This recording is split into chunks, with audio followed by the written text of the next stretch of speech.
এখন আছি ধোজা নদীর ধার।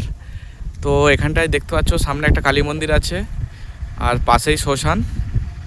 তো মাঠটা পুরো খুব সুন্দরভাবে ডেকোরেশন করা আছে আর ধারটা এইভাবে বাঁধানো আছে। তো এখন এখানে আছি, ওখানে একটা ঘাটও আছে। তো এখানে এখন এসেছিলাম একটা কাজে, তো এসে ভাবলাম এখানটাতে ঘুরেই যাই, খুব সুন্দর একটি জায়গা।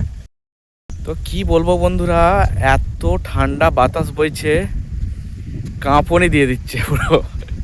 রোদ বেরিয়েছে কিন্তু হালকা, কিন্তু কাঁপুনি দিচ্ছে খুব, প্রচণ্ড হাওয়া বাতাস চলছে খুব। তো লোকেশনটা খুব দারুণ একদম।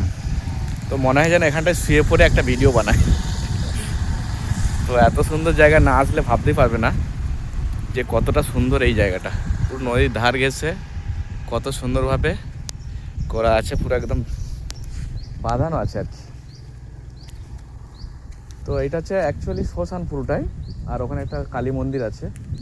তো প্রতিদিন মানে পুজো হয়। তো যাই হোক, জায়গাটা খুব সুন্দর, তোমরাও এসো ঘুরতে। তো চলো টাটা।